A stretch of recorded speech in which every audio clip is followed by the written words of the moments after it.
What the hell is that in the sky over there? Well, we're half frozen, out of food, and lost. I think we'll have to take a chance and talk to whoever's down there. At least they've got a fire. You with me? I wouldn't have offered you my service if I didn't trust you, my friend. A knight's word is her bond.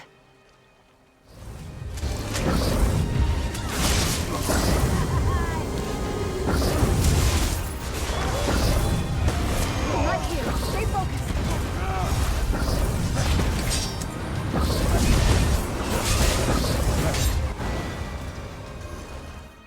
Werewolves. I should have guessed something like that with the way our luck is going on this trip. Oh, hey guys, I didn't expect to run into you way out here. Well, that's actually good timing because I have a new Templar build ready, and it's been a while since I did a Templar. Templar in some ways reminds me of the Arcanist I just did. Both classes have a strong channeled attack, and both classes seem to me to be a little more difficult to coax the damage out of than they used to be. This is a Stamina Templar, and you guys are used to my channel being mostly Stamina with a few Magicka builds peppered in. I'm actually going to revisit some heavy attack builds soon. I haven't done any at all since the scribing system debuted. Well, let's get on with the build at hand and look at the Templar. This character is a Nord. Nords have bonuses to health, stamina, and their resistances, but nothing really helpful to a damage dealer. My Templar has always been a Nord though, and I haven't gotten the urge to change him yet. If you're just rolling a character, here's the tier list for stamina damage dealers. Just stay away from the races in the bottom tier if not having better bonuses is going to bother you. But don't let me talk you out of playing a race you really want to play. I've been playing my Nord for years and haven't stopped enjoying him in spite of a lack of good bonuses. Down at the bottom of the sheet, you can see I'm using the Thief Mundus Stone for extra critical chance. My buff food is lava foot soup and salt rice, and that's going to be the best food for my Templar because he needs all the sustain he can get. If I need more health, I'll put a health glyph on one of my big armor pieces. It's always possible to add health with glyphs on my armor to get it above the Mendoza line. And by that I mean 2,000 points of health or above. Up top I have all 64 points in stamina. Don't spread your points out on a damage dealer. Put them all in your main resource so you can maximize your damage. At 19,000 points, my health is a tad shy of 20,000, but one health glyph on my armor will take care of that. Max stamina is at 30,000, and that's solid. Stamina recovery is right at the average at 1,400, and that's where I wind up on most characters unless they have some bonuses to that. Weapon damage is at 4,700 and critical chances at 46%, and those are unbuffed values. Those go up when I drink a potion of weapon power. Be sure you're leveling the alchemy skill line so you'll get the most out of potions. I'll skip penetration, which is a worthless stat outside of PvP and very high-end trials groups. Don't invest in penetration in your PvE damage dealer builds, invest in critical chance. I'm not going to talk about resistances either. This is a damage dealer, not a tank. Don't get hit and stay out of those pesky AoEs on the ground. Or, in ESO jargon, don't stand in stupid.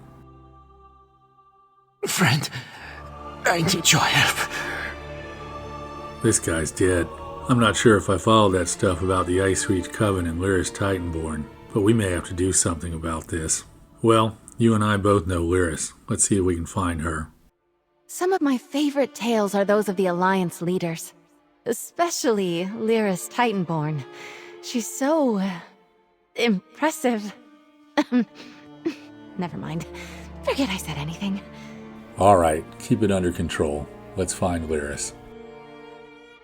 Lyris, you got any idea what's going on around here? The Ice Reach Coven recently attacked the Skull King. We learned they're planning something in western Skyrim as well, so Yoren sent me to warn them. Beyond that, we have the leads Brondwald found, and that's about it.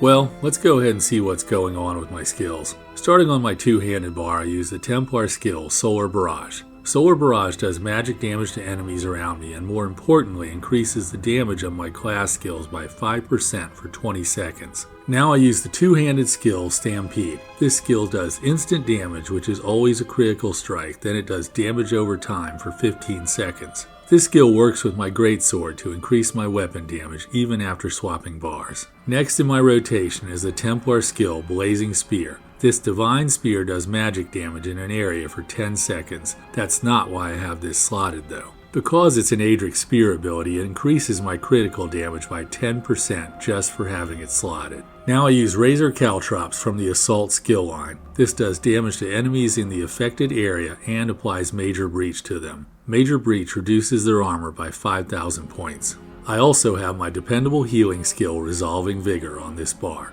Resolving Vigor comes from the Assault skill line. Go do some PvP so you can get this skill and Razor Caltrops. I'm using the Ice Comet Ultimate from the Mages Guild skill line. This is a skill line you should start leveling right away if you're new, because it can be really tedious to level as an afterthought. Alright, that's it for my two-handed bar. Let's go to my dual-wield bar. First I'll use the dual-wield skill Deadly Cloak. This skill does great damage to enemies around me, plus it gives me a 20% reduction to any AoE damage I take. Now I'm going to use Barb Trap. Barb Trap almost didn't make the cut this time. I don't need the minor force buff it offers, but the bleed damage over time, plus the boost to my weapon damage, was too good to pass up in the end. Now I use my new scribe skill, Bloody Knife. My version of the new skill does bleed damage, gives me the minor berserk buff, and increases my martial damage by 8% for 5 seconds. Now it's time for my spammable attack, Biting Jabs. This Templar class skill does damage to any enemies immediately in front of me. It has a small channel time, but that doesn't seem to slow this attack down too much.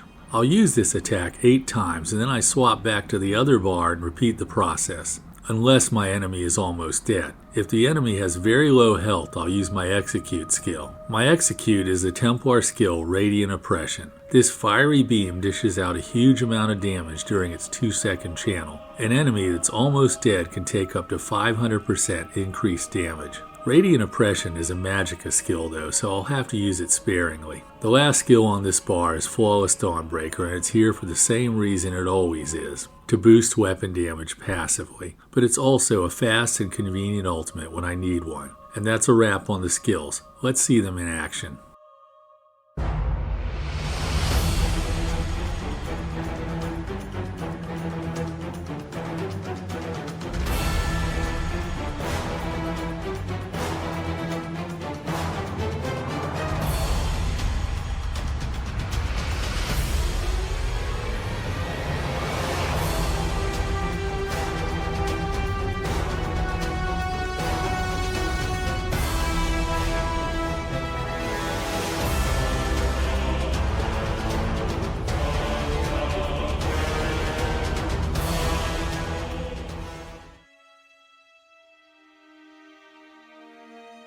The build did 55,000 points of damage per second, and you can do any dungeon or trial you want to with that. The damage was almost entirely physical and magic, and there's not a status effect in sight. They finished completely out of the picture on this one. That's going to come up again when I talk about weapon traits in the gear section. At the top, Biting Jabs led the way, followed by Radiant Oppression. That'll give you an idea of just how powerful Radiant Oppression is. It wasn't active very long, but it rivals my spammable attack and damage. Okay, let's move on. I knew we were in the soup from the second that Nord dropped dead on us. I'm still a little fuzzy on why we had to come down here. And what in the name of Sam Hill is that?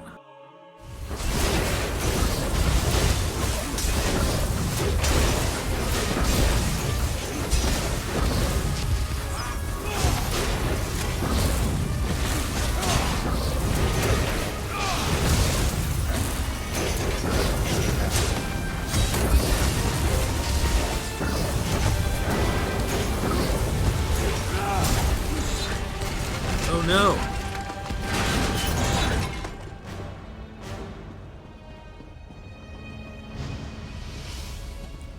Holy shit, I thought you were already dead and then that thing fell on you. And then you pop right up. You're amazing. Stendar willing, our adventures have only just begun. Well, I'd say Stendar is definitely on your side after that. We better check our gear.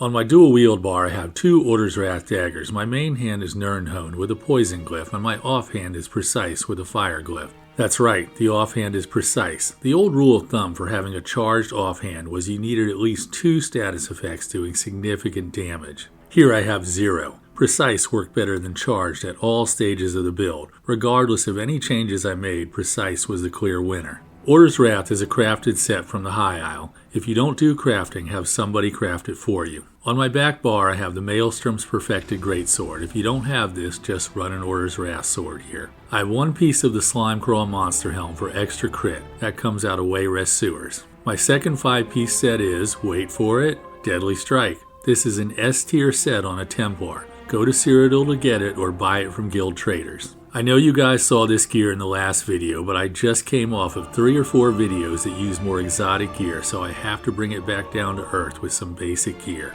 I don't want to get too far away from the channel's goal of keeping it simple. Well, for you guys lusting after hard to get gear, I'm wearing one more item. That's the Velothi Mage's Amulet. This boosts my overall damage, but dispenses with my light attack damage. And this mythic item may indeed give you some trouble if you're trying to get your hands on it. You'll have to have the Antiquity skill line leveled, and you'll have to farm the 5 leads. If you don't want to do that, just wear a 2-piece monster set. Body pieces here are medium weight with the Divine's trait and stamina glyphs. The jewelry is bloodthirsty with weapon damage glyphs. That's it for the gear. Let's look at the champion points. The blue champion points are Wrathful Strikes, Thaumaturge, Master at Arms, and Biting Aura. Interestingly, Fighting Finesse is not among them. This just gets better and better. Gwendis is down here too? She only shows up when things are bad. Like, really bad. Hey, Gwendis. Wow, you're the last person I expected to see down here. But you have impeccable timing. Well, guys, I can tell I'm going to be busy for a while, so I better wrap things up. I hope you enjoyed the video. If you did, help me out with the algorithm by hitting the like button. If you want to see more content like this, please consider subscribing to the channel if you're not already subbed. There's a fashion show and a fight at the end, so stick around for that if you want. And that's all I've got for today. Thanks for watching, have a great day, and enjoy your adventures in Tamriel.